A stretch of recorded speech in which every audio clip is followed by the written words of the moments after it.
Hello everyone, my name is Tetra and welcome to my guide to EXE, where I'll be showcasing everything you need to know about this character. Credits to the Pillar Chase 2 wiki for showing me this information, as I would not be able to do it without them. About EXE. EXE is a trapper/zoner style character that benefits more on enclosed maps to close off looping from survivors. EXE's sprint speed is 20, which is slower than a survivor, so resolves that with their trapping capabilities. EXE's max stamina is 105 to help them with being slow. Their stamina drain is 10 per second and their stamina gain is 8 per second. Pros. EXE has great zoning and trapping potential, being able to create traps easily to cut off certain parts of maps, or even trap players outright for easy kills. They have a decent distance cutting tool with 2 slow, allowing you to catch up to survivors when low on stamina. They have a passive highlighting ability that allows you to gain intel on survivor locations every 12 seconds. They have an easy bone break combo with M1 plus 2 slow, allowing you to easily finish off survivors you find. They are extremely map dependent, excelling in closed maps while struggling on open ones. Survivors can disarm traps very quickly if they are not paid attention to. So with EXE you have to pay attention to your traps and also keep in mind where a survivor goes.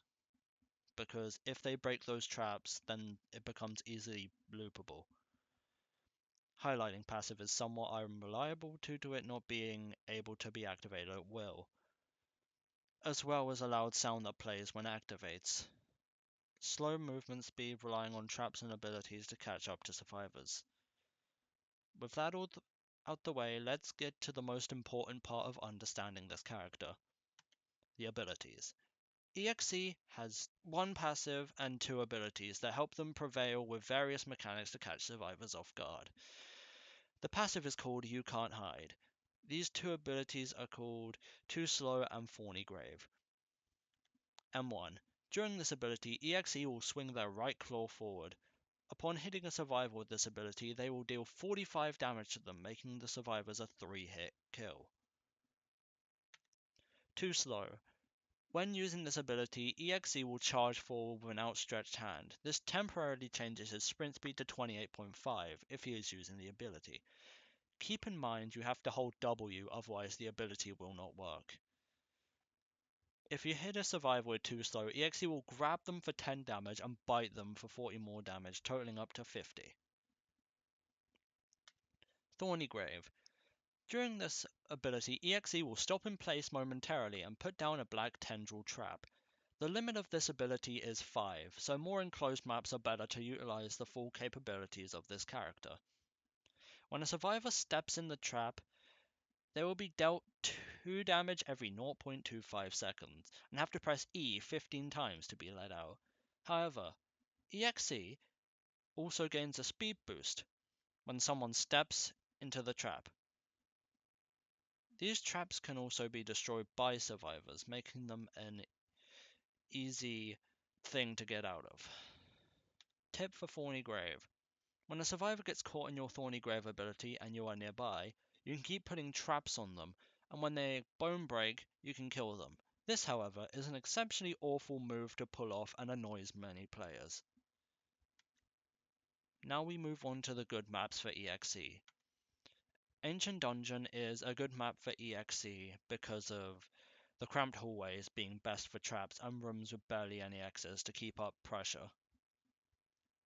The next good map for EXE is Oni's Mansion. This is due to cramped hallways and you can block off a whole area with only 3 traps. But there isn't enough juking space for survivors, and the only way to escape is through brute force in most cases, which primarily results in a game end.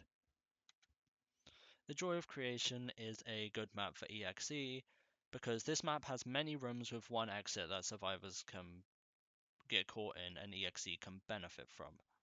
Most of these rooms hold stuff for objectives as well, which makes EXE a primarily objective camper in most scenarios.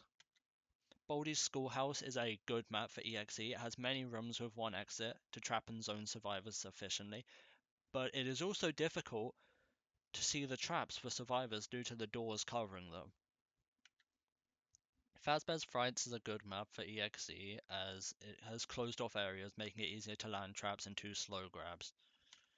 Hide and Seek is a good map for EXE because of closed off areas, making things easier for trapping objectives. And the passive works essentially well in this map because people like to hide in the closets a bit more. The Ward. EXE on this map is incredibly busted if they know what they're doing. They can trap whole areas with 1 or 2 traps, making them an atrocious foe to go up against. Camp Pineview is a good map for EXE post redesign, as it is easily trappable and objectives are in cramped locations, so survivors have barely any way out. Now we move on to the mid maps for EXE, being the Pillars. It has great trapping potential and good potential for stealth, but it's easy to lose survivors due to the passive ability being unreliable in most cases. Gobble Run. This map is a 50-50, having enclosed spaces but many exits. Most of the time you must take a gamble with traps and hope they pay off. Gilgamesh is a good map for traps but easy to lose survivors during chase, especially if they work together.